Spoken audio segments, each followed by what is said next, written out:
Most of us find the prospect of walking into a room full of strangers daunting due to fear of sounding boring, awkward, or that we'll run out of things to say. Small talk is difficult to avoid in today's world. Perhaps it's at a business dinner and you're sitting next to a new colleague. Maybe you're at a wedding and you meet a new friend of a friend. How do you get past the initial introductions? If you're an introvert, these situations can make you cringe. You may think small talk is a waste of time and you would rather get straight to the point. I used to avoid making small talk, thinking it was pointless. Little did I know, it caused me to miss opportunities. The good news is, small talk doesn't have to be painful. By learning simple techniques, you can refine your conversational skills and embrace meeting new people. When you're in a social setting, do you make small talk to a stranger or acquaintance? This is how you engage, connect, and begin to build relationships. Instead of thinking, who will I have to talk to tonight? Say to yourself, I wonder who I'm going to get to meet tonight. You never know who you're going to encounter. They could be your future business partner, your future best friend, or wife. The most common mistake people make is to be passive. They're reluctant to take initiative to start a conversation. Nobody wants to stand alone by themselves at a party. How will you feel if someone took the time to stop and talk to you? It's a pleasant feeling, right? Instead of waiting others to strike up a conversation, next time you're at a party, I invite you to go and speak to at least one new person. Think how that person will feel when you introduce yourself to them. You might wonder, how do I go about making small talk? This video will show you a step-by-step process how to make small talk. Make sure you have an approachable body language. If you want to make a person feel comfortable, the best thing to do is to have an open stance. Just make eye contact, don't cross your arms, and face your shoulders towards that person. Communication coach Dr. Carol Fleming developed a simple step-by-step process to kick off a conversation. The R method of initiating small talk. Anchor, reveal, and encourage. Anchoring is to find a common ground with the other person. A common ground can be anything that the person can relate to and that establishes a connection. Your opening line extends the first little thread of connection between you and another person. You can say something about what's going on in your shared reality. I'll give you some concrete examples. Let's say you're packing up things after class.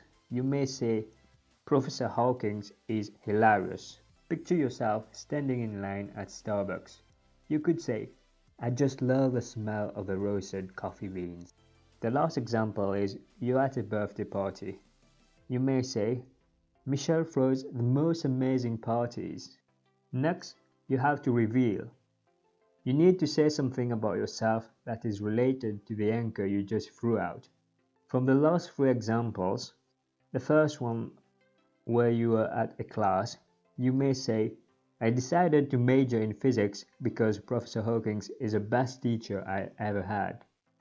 In the second example where you were standing at the line in Starbucks, you may carry on saying, maybe it's the intense drip coffee, but seriously, I feel like I'm in the zone. In the third scenario where you're at a birthday party, you may say, I met Michelle at a student party, a friend took me.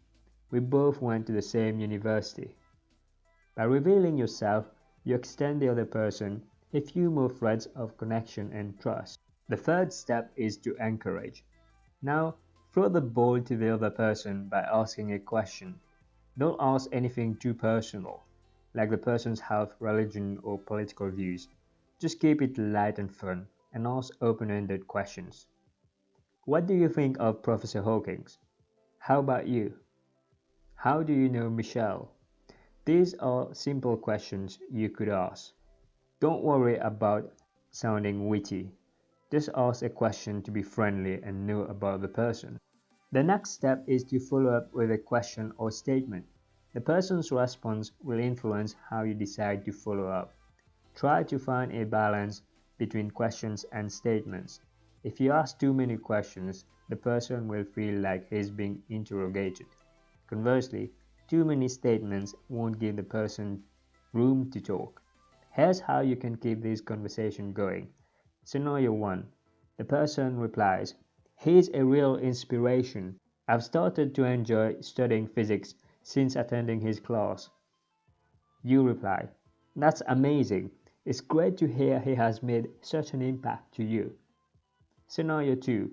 The other person replies, "I come here every morning to get my latte.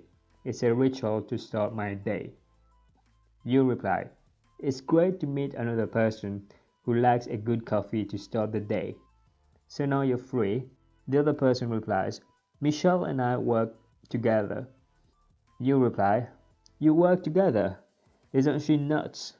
Throughout the conversation, be sure that you take time to listen to the other person. Actively listening to what the other person says can help you find new common ground and to steer the conversation in a more fun or productive exchange. After you've made small talk, you may have to exit the conversation to catch up with your friends or meet other people. Here are some ways to end a conversation politely. "It's been great talking to you. I have to go to the next class." "I'd love to keep talking to you, but I haven't said hi to my friend Kate yet, and it looks like she's about to leave." These are simple phrases you can use to exit a conversation. I would like to thank you for watching this video. I hope you enjoy it as much as I enjoy making it. Make sure you practice talking to more people and be sure to test the techniques you learned. Feel free to rewind to check out the steps again. Thank you for supporting this channel if you have subscribed. Help support this channel by hitting the like button and leave a comment on how the techniques work out for you.